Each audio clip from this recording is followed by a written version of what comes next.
Olá pessoal, tudo bem com vocês? O meu nome é Marcelo Barna, né? Eu sou professor de filosofia do ensino médio, tá ok? Hoje eu vou trazer uma aula, uma breve continuação daquilo que eu havia dito na aula anterior, né? Que é sobre o processo de individuação, desenvolvido pelo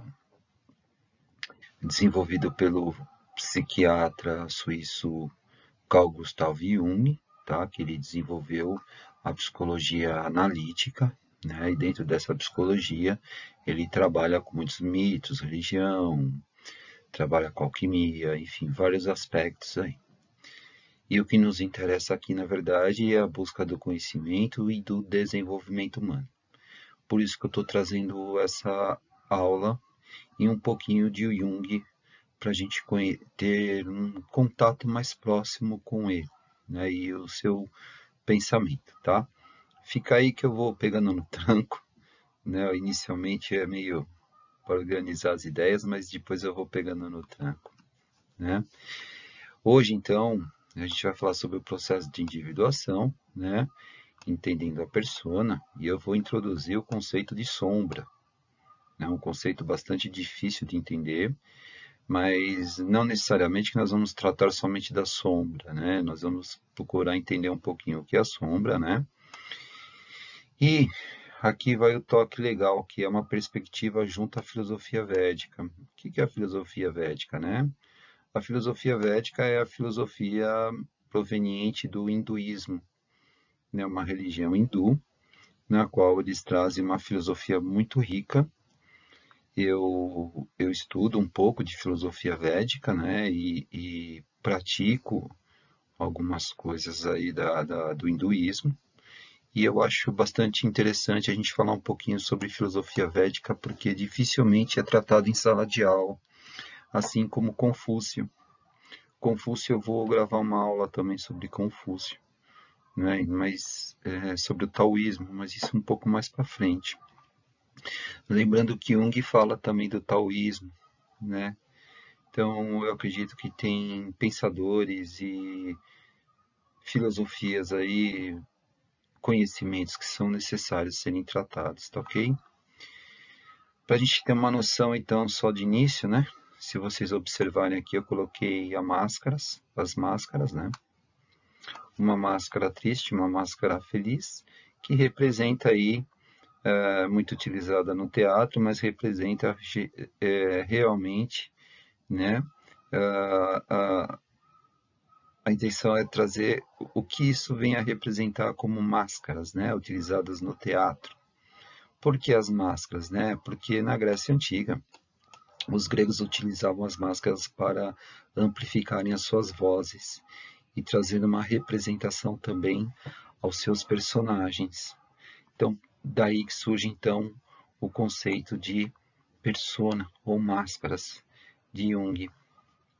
E a flor de lótus, um símbolo védico, um símbolo hindu, na qual Buda teve a sua inspiração, mas ele tem a sua iluminação, na verdade, mas ele tem um símbolo bastante rico, e lá na frente eu vou mostrar para vocês, está descrito, né, o que significa esse símbolo, tá bom?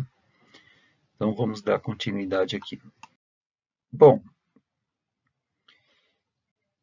iniciando a nossa aula então, né, aqui eu mantive as máscaras, e aqui o Batman, né?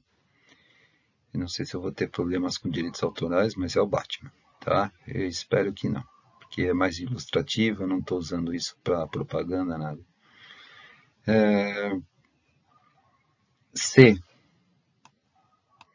Numa certa medida, a persona representa um sistema útil de defesa. Poderá suceder que seja tão excessivamente valorizada a ponto do ego consciente e identificar-se com ela? Bom, lembrando lá que persona é o quê? Persona são as nossas máscaras que utilizamos no nosso dia a dia para mostrar algo que nós não somos ou para desenvolver algum papel específico. Por exemplo, papel de professor. O professor ele usa uma persona, uma máscara, algo que vai fazer com que ele represente um ser, uma parte desse ser, né, da sua totalidade, para que ele desempenhe a sua função, tá? E por aí vai. Então, um enfermeiro ele está desempenhando um papel de enfermeiro, ele está utilizando uma determinada roupa que o caracteriza como enfermeiro, assim como um médico, assim como um dentista, assim como um bombeiro, assim como uma polícia, assim como um jogador de futebol. Então são personas, né? Só que nós, enquanto seres humanos, nós utilizamos várias personas para ter um contato assim, digamos, com a realidade, né? Ter uma interação social com a realidade, ok? Mas aqui é levantada a questão, então, se realmente nós utilizamos essa persona a ponto de valorizarmos tanto ela, que ela vai se identificar com o nosso ego. Vamos entender isso um pouco. O indivíduo funde-se, ele fala assim, né? Se a persona se ela for muito forte, tá? Se a máscara que a pessoa utiliza ela for muito forte, ele vai dizer assim: o indivíduo funde-se então com seus cargos e títulos, ficando reduzindo a uma impermeável casca de revestimento. Por dentro não passa de lamentável farrapo que facilmente será entrelaçada se soprarem lufadas fortes vinda do inconsciente. É interessante isso, né? Porque muitas vezes as pessoas utilizam a sua persona ou a sua máscara, ou não vou falar nem de identidade, né? Mas podemos, assim, se pensarmos em outros pensadores, né? E psicólogos, enfim, que nós podemos usar a nossa identidade, entre aspas, a tal ponto dessa identidade ela nos corromper internamente, nos corromper e nós não conseguirmos sair desse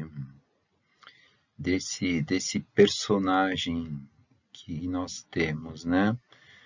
Por exemplo, vamos usar os exemplos aqui, doutores que gostam de ser chamados de doutores, até mesmo dentro do elevador de seu apartamento. Não se pode chamar pelo nome. Ele faz questão que se chame de doutor fulano. Bom, primeiro que para ser doutor, existe uma necessidade de se ter um título acadêmico de doutor. Em segundo, esse título acadêmico é para ser utilizado em academia e quando necessário. Então, o indivíduo que se sente na obrigação de ser chamado ou escutar a palavra doutor fulano, esse pode ser um exemplo de um indivíduo que, por dentro, não passa de lamentável farrapo, que facilmente será entrelaçada a se soprarem lufadas fortes vinda do inconsciente. Ou seja, o dia que essa pessoa não for chamada de doutor, ou o dia que essa pessoa não for chamada de professor, fora de seu cargo, fora do seu ambiente de trabalho, na qual, onde é necessário ser chamada, essa pessoa, ela pode simplesmente se desvanecer, ou seja, se desfazer, porque ela está tão envolvida com o seu título, com a sua persona, com a sua máscara, com o seu jaleco, sei lá, já lá o que for isso, que se um dia alguém dizer a ela, ou se um dia ela sentir que aquele jaleco ou aquela palavra já não faz mais sentido para ela, e ela olhar para ela como pessoa, como indivíduo, ela pode sim se sentir um farrapo, tá bom? Eu acho que deu para entender aqui, né? Nós temos as personas, essas personas, até um certo sentido, elas são necessárias para nossa interação social, tá? Mas ela não tem que fazer parte da minha vida como um todo. Por exemplo, eu sou pai, né? Então, eu tenho uma esposa, então eu sou marido, eu sou professor, né? E eu tenho várias personas na qual eu desenvolvo naquele determinado momento. Fora desse momento, eu tenho que ser eu. E quando eu estou comigo, é isso que nós vamos ver mais para frente. Quando eu estou comigo, como é que eu faço? Né? Então, essa parte do livro essa parte aqui está sendo utilizada do livro da Anísia Silveira ainda, tá? E depois eu vou introduzir aí o livro da filosofia védica, tá bom? Eu acho que deu para entender, né? É a questão da persona. Bom, quanto mais a persona aderir à pele do ator, tanto mais dolorosa será a operação psicológica para despila. Aquilo que eu falei no slide anterior, né? Quanto mais a persona, a máscara, o título, seja lá o que for, aderir à sua pele, quanto mais eu usar isso para eu me interagir com o social ou com o mundo exterior, mais dolorosa a operação psicológica para despila, será mais doloroso para tirar. Vamos pegar um exemplo claro. Por exemplo, alguém que sofre uma queimadura e essa queimadura ela esteja com alguma roupa que cola na pele, correto? No momento em que se vai tirar esse plástico ou essa roupa que está colada na pele, ela se torna muito dolorosa, porque não pertence à pessoa. Aquela roupa, foi aderida, foi feita uma adesão ao seu corpo, que não é da sua natureza. Então isso vai ser dolorido para tirar, tá bom? Eu acho que deu para a gente entender. Quanto mais eu utilizar uma persona para eu justificar quem eu sou, mais difícil vai ser eu tirá-la quando eu precisar tirá-la. E vai chegar um momento que vai precisar tirar. Pode levar 1, 2, 3, 10, 20, 30, 40 anos. Mas vai chegar um momento que vai precisar tirar. E esse momento é muito dolorido. Continuando. Quando é retirada a máscara que o ator usa nas suas relações com o mundo, aparece uma face desconhecida, a sombra. Então, quando nós tiramos as nossas máscaras, quando nós tiramos aquilo que nos mantém,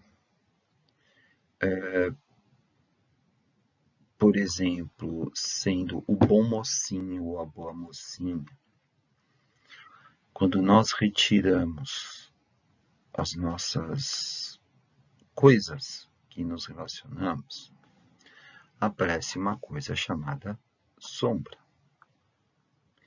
Esse conceito de sombra é muito difícil para entender. Como eu disse na aula anterior, eu não sou um especialista em Jung, né? Para se entender os conceitos de Jung, exige-se muito estudo. Eu estou falando a partir daquilo que eu conheço, das releituras que eu fiz, tá? Então, eu vou tentar explicar para vocês o que é a sombra. Tá? Então, retiramos a máscara, retiramos a persona e máscara, a mesma coisa, né? Então, agora sobra a sombra. Aparece, emerge a sombra. Bom, tirei tudo, emergiu a sombra. O que é a sombra, né? Mas a sombra, ela ultrapassa os limites do pessoal e alonga-se na sombra coletiva.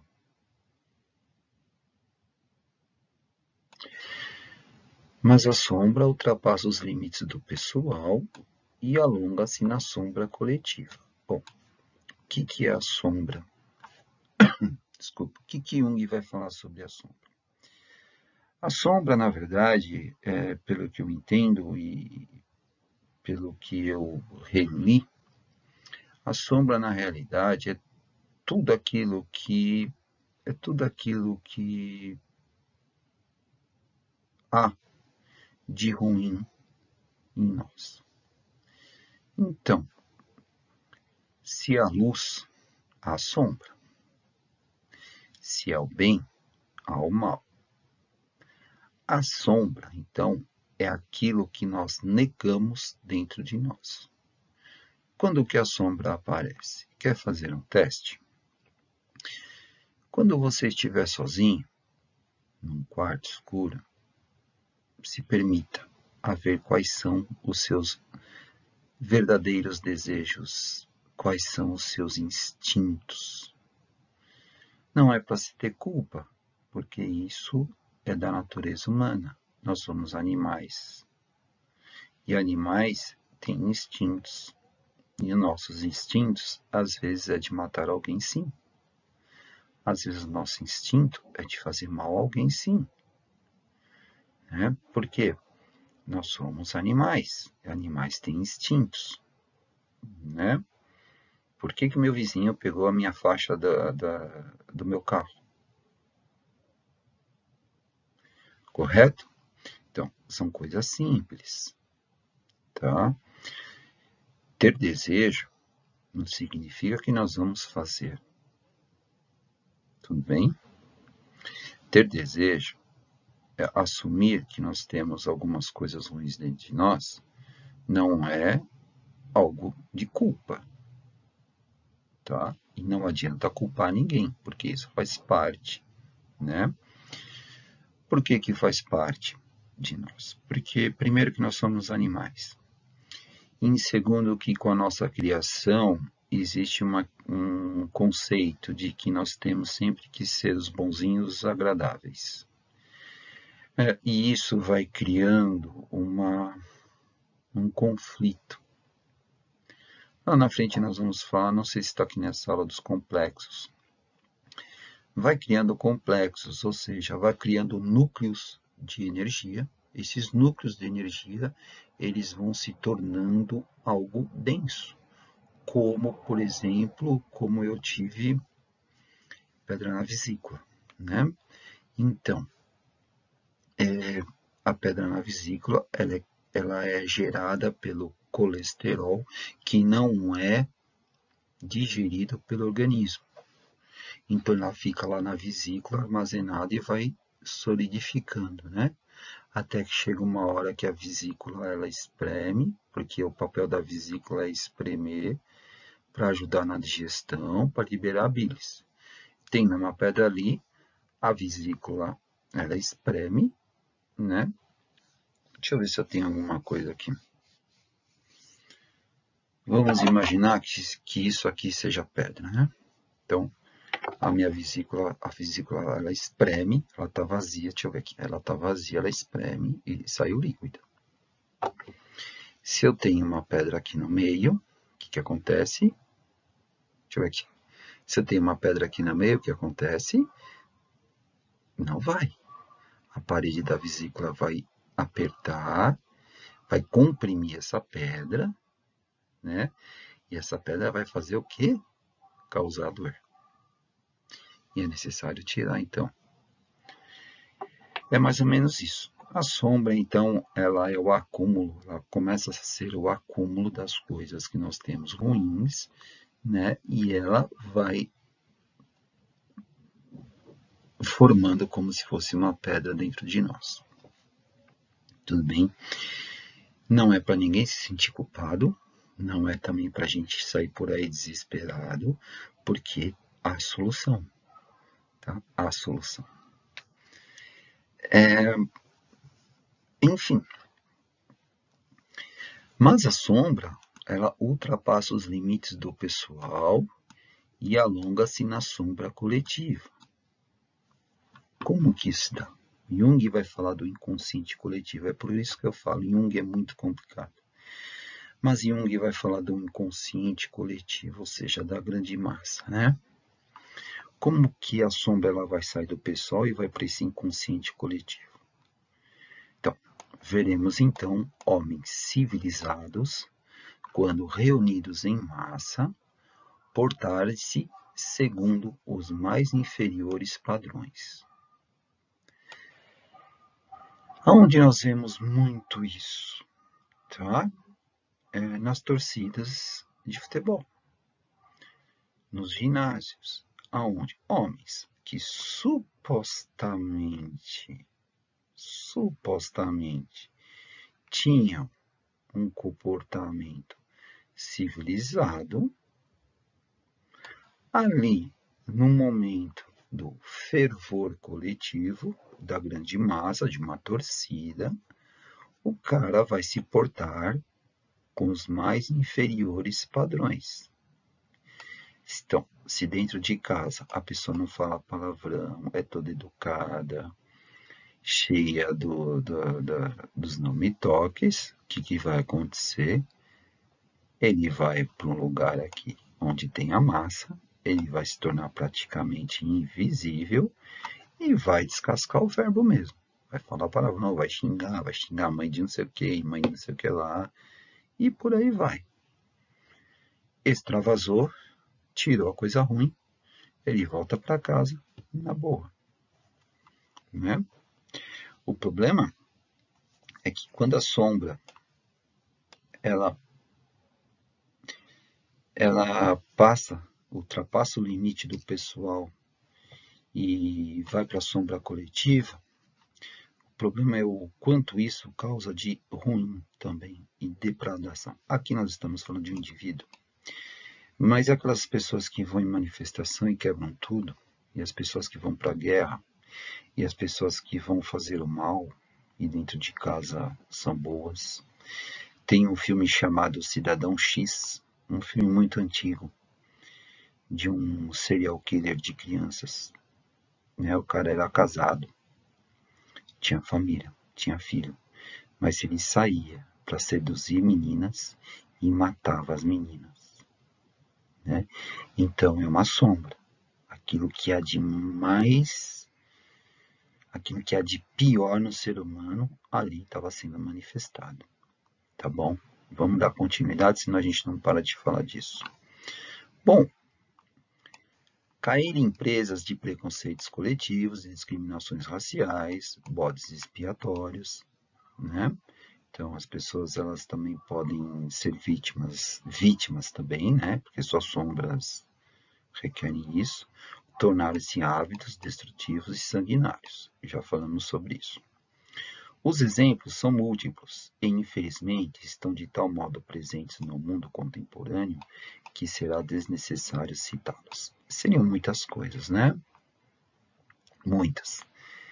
As queimadas da Amazônia, que está em voga hoje, as queimadas das matas, faz parte dessa sombra coletiva.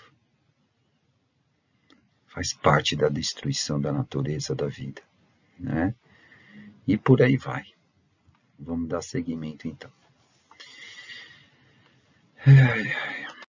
Então, agora então, falando, já entrando na filosofia védica e depois fazer um paralelo junto ao que está sendo dito aí no início, né? Então, vamos lá. Aqui, então, como eu falei para vocês, a flor de lótus, né? Essa flor de lótus, que ela significa o quê? Está aqui a descrição. O significado da flor de lótus começa pelas suas raízes, que estão fixadas na lama, no fundo dos lagos e que sobem até a superfície para florescer. O simbolismo da flor de lótus está exatamente na capacidade da planta atravessar a lama para dar origem à flor. A flor de lótus me parece que ela só floresce em determinados locais que tem lama e lodo. As raízes estão lá embaixo no lodo, então ela tem que atravessar todo aquele lodo e aí ela floresce. Um exemplo muito lindo, muito bárbaro para a gente entender qual é a nossa função nessa vida. Muitas vezes nós estamos atolados, as nossas raízes estão atoladas e nós não sabemos como florescer. Se nós nos esforçarmos, não é se esforçar para fora, mas se nós nos esforçarmos dentro de nós, irmos atrás do processo de individuação, irmos atrás do nosso verdadeiro eu, que é o self, pararmos um pouco com a questão do ego, pararmos um pouco com a questão das personas, utilizar a persona a todo momento e passarmos a sermos mais humanos, talvez a flor de lótus ela floresça. Talvez. Então, começando a falar um pouquinho do Bhagavad Gita e do hinduísmo e da filosofia hindu, aqui eu estou utilizando um livro, A Essência do Bhagavad Gita, por Paramahansa Yogananda, né? Os comentários de Paramahansa Yogananda, que foi um yogin muito famoso, que criou um método de yoga, tá? Então, ele fala assim: o Bhagavad Gita revela um quadro fascinante da natureza humana, tá? Então, o livro sagrado Bhagavad Gita, ele revela um quadro fascinante da natureza humana. Não são as coisas boas somente, tá? Mostra que cada pessoa é uma nação em si mesma. Olha que legal. Mostra que cada pessoa é uma nação em si mesma, consistindo sua população de todas as suas qualidades, boas e más. Aqui faltou mais, boas e más. Poxa, que legal, a gente está falando lá atrás de persona, a gente está falando lá atrás de máscaras, a gente está falando lá atrás de Jung, né, das sombras, e aqui, de repente, na filosofia védica, fala praticamente a mesma coisa, né? Consistindo sua população, ou seja, dentro do ser humano, nós temos todas as qualidades boas e más. Como assim? A filosofia védica nasce por volta de 5.000 anos antes de Cristo. E Jung, se eu não me engano, é de 1800. Agora, né? Como assim? É filosofia, cara. É filosofia. É a busca do conhecimento, do saber, é filosofia. O conhecimento está integrado, ele não está separado. São as pessoas que separam, mas ele está integrado. Seja a filosofia védica, seja a filosofia cristã, seja a filosofia budista, seja a filosofia... me esqueci o nome, desculpa. Mas está tudo integrado o conhecimento, né? Tá tudo aí, cara. É só a gente aproveitar. Não existe separação. Somos nós que separamos. As nossas personas que separam. As nossas sombras que separam. Mas tá tudo aí, né? Verdadeiramente, cada qualidade humana pode, com inteira justiça, ser equiparada a um indivíduo. A qualidade humana pode, com inteira justiça, ser equiparado ao indivíduo. No fundo, nenhum de nós é aquilo que nos caracteriza. Lá, a persona. No fundo, nenhum de nós é aquilo que nos caracteriza. Apenas manifestamos os traços de nosso caráter. como escreveu Paramahansa Yogananda, em Autobiografia de um Yogin, que é um outro livro dele, tá? Vai dizer assim, é uma autobiografia dele e eu indico esse livro, vai dizer o seguinte: os pensamentos têm raízes universais, arquétipos, no caso aqui seriam os arquétipos junguianos, mas aqui Paramahansa não fala, né? Os pensamentos, isso aqui é uma observação minha, os pensamentos têm raízes universais, não individuais. Veja lá, eu falei um pouquinho atrás disso, né? E eu nem sabia que eu ia ler isso. Eu montei a aula e eu não sabia que eu ia ler. Então, os pensamentos têm raízes universais, não individuais. Características diversas desenvolvem-se em nós segundo a maneira como agimos e reagimos sistematicamente no mundo em resposta a pessoas e circunstâncias. Olá, a nossa ação e reação em resposta às demandas e às circunstâncias, ou seja, às situações do mundo exterior. O que nós estamos falando aqui? Primeiro, persona. Número 2, sombra. Ou não. Eu acho que eu não preciso explicar isso, né? Porque se nós não manifestamos aquilo que verdadeiramente somos, nós manifestamos o quê? Segundo Yogananda, manifestamos o quê? O nosso caráter. Nós manifestamos traços de quem somos e não realmente quem somos. Tá ok? Então, o pensamento, nós vamos reagir às pessoas segundo respostas que nós vamos dar a essas pessoas. Então, nós estamos falando de persona, das nossas máscaras, enquanto atores na vida, que a máscara serve para os atores, para nós atuarmos na vida, e das nossas sombras. Dependendo da circunstância, ou eu utilizo uma persona, ou eu utilizo uma sombra. Correto? Eu acho que deu para entender, né? A filosofia védica. Então, tudo que eu estou querendo passar, ela tem um fundamento. Todas as minhas aulas, elas têm uma base, um fundamento. E o fundamento talvez seja o significado da flor de lótus, na qual nós temos que ultrapassar pelo lamaçal, pelo lodo, e deixar com que a nossa vida desabroche. Mas para que nós entendemos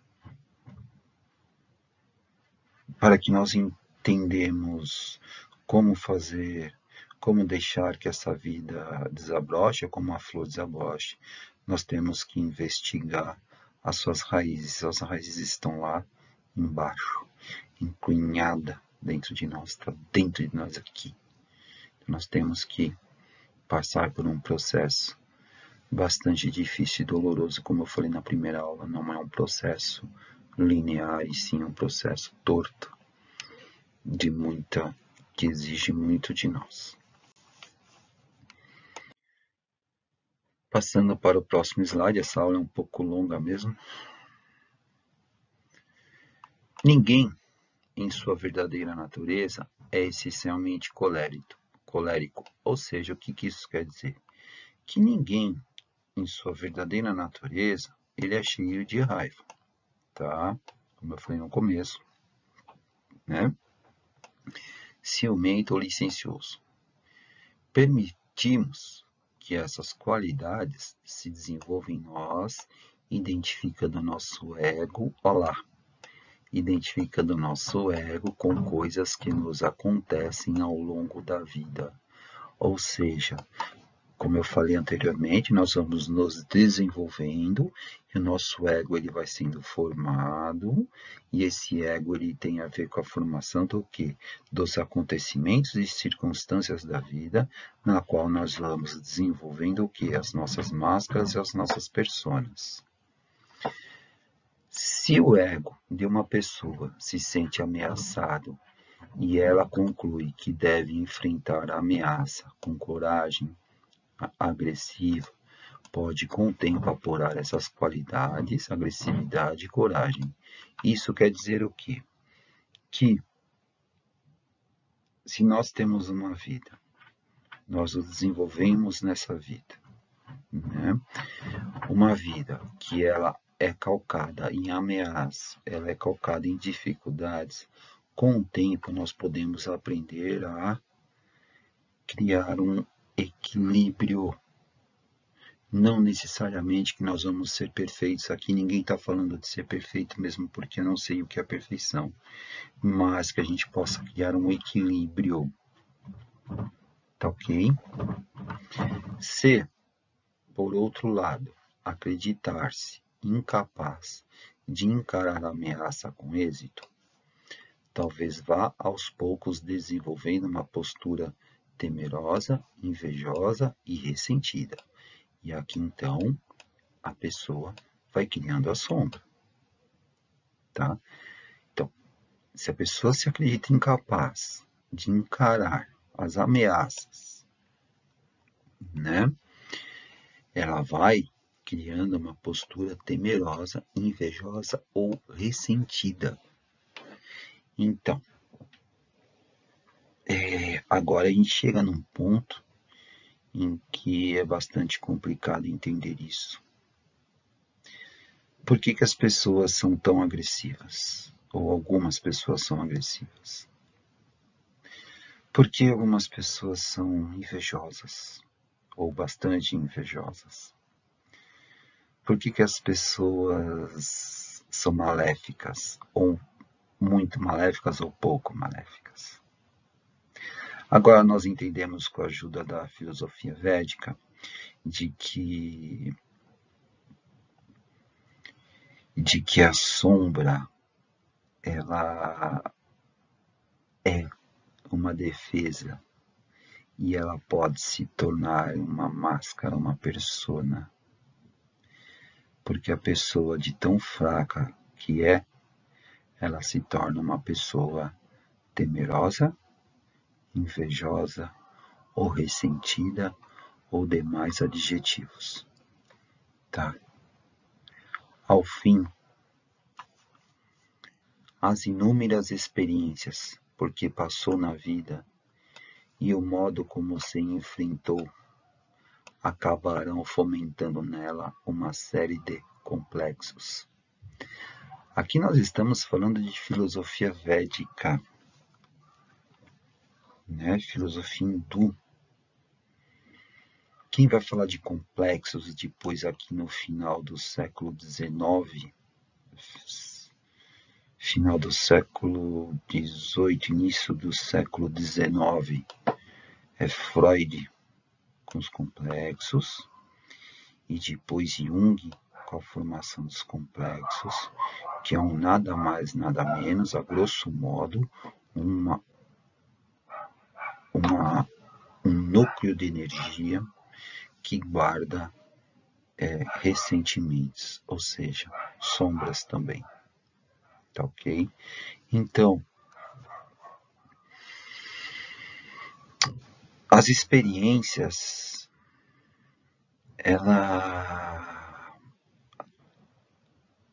se as experiências elas não são tão ruins, tão boas, quer dizer, se as experiências de vida elas não são tão boas, elas acabam criando em nós complexos.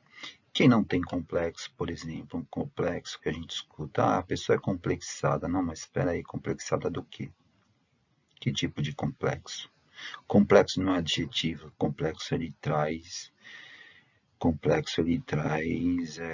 sofrimento emocional, sofrimento psíquico, tá? Então, ninguém é complexado, cara, nós temos complexos, né? Então, é uma brincadeira muito chata isso. Os complexo de estima, complexo de não ter um corpo bonito, um complexo de pobreza, complexo de não ser ou não ter o que gostaria de ter, e não conseguir sair disso, porque lembra lá da flor de lótus, as raízes, elas estão aqui na lama ainda, mas ela tem um potencial de crescer e ir passando por todo o lodo e chega aqui e florescer. E essas coisas negativas ou coisas ruins do ser humano impedem que a pessoa se desenvolva e a pessoa cresça e floresça em seu interior enquanto ser humano. É isso que importa. Não me importa a vida do outro, importa a minha vida. E ponto final. E nós deixamos de ter complexos. Tá ok? Então, em outras palavras, está acabando a aula já. Em outras palavras, certos aspectos de sua natureza irão dispô-la ao ataque, enquanto outros induzirão a maneira de tartaruga ao recolhimento autoprotetor. E outros ainda permanecerão choramingando aos fundos por causa dos golpes da fortuna adversa. Quando não resolverem iniciar uma campanha de tagarelice maliciosa para pôr o mundo de seu lado. Então, geralmente, pessoas com fortes complexos, pessoas que não entendem ou não entram em contato consigo mesmas e desenvolvem e permitem que a sua sombra elas ultrapassem o pessoal e vão para o coletivo, lembrando que as sombras elas fazem parte de nós e há como controlá-las e há como ir diminuindo a sua intensidade. As pessoas que não entendem isso e que vivem colericamente, ou seja, com raiva, com ódio de si mesmas e com seus complexos que as fazem se sentir muito angustiadas, elas chegam a um ponto em que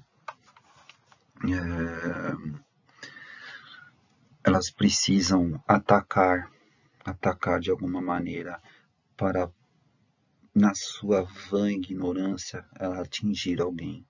Muitas dessas pessoas conseguem atingir, desde que o outro se permita ser atingido. Então, o que essas pessoas geralmente fazem quando elas não têm uma ação física? Vamos pela mente. E a mente? Está aqui, fofoca. Uma campanha, elas iniciam uma campanha de tagarelice, de falar, né? De maneira maliciosa, para pôr o mundo do seu lado. Ela está certa. Tudo ao seu redor está errado. E ela traz as pessoas para o lado dela. Ela faz associações, porque as sombras dessas pessoas também fazem associações com a dela. Mas ela precisa estar no poder. E ela precisa falar. Na sua ignorância, ela está no poder, mas ela não está. Né? Haverá também todo um grupo promovendo a meia voz uma campanha de boatos malévolos a fim de colocar o mundo de seu lado. Ou seja, isso nós vemos desde as grandes torcidas de futebol, isso é muito claro nas torcidas de futebol, né? Na qual John Paul Sartre fala, essa minha escolha é a melhor escolha que existe, não existe escolha melhor que a minha, né? Mas na qual o grupo promove a meia voz, né, uma campanha de boatos malévolos a fim de colocar o mundo ao seu lado. Então, a partir do momento que eu xingo o time adversário, eu estou querendo que o mundo seja da maneira que eu goste ou do meu grupo goste. Entende? Então, isso são maneiras também de a gente colocar sombras para fora. Enquanto outro grupo de cidadãos do país, da mente, agora ele traz de volta para a mente, né? Paramahansa é muito inteligente, então ele fala de uma maneira mais social e depois ele traz para si.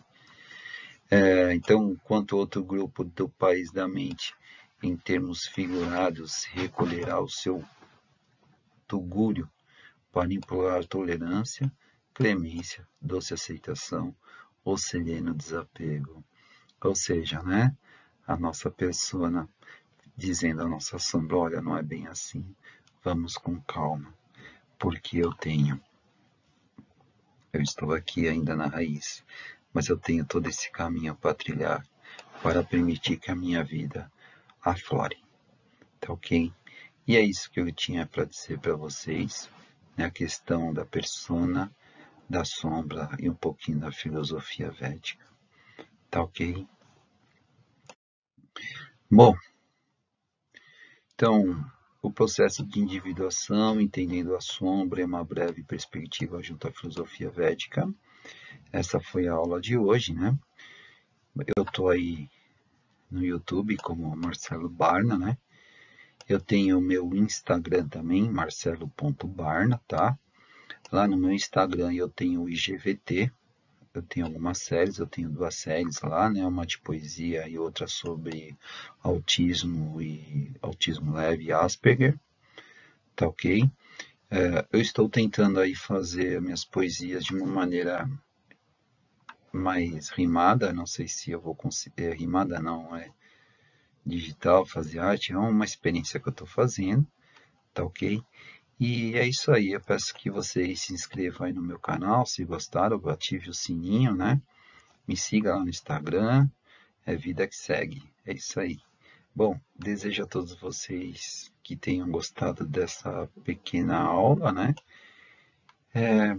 Fiquem em paz, porque estamos precisando de paz nesse momento, equilíbrio e sanidade, tá ok?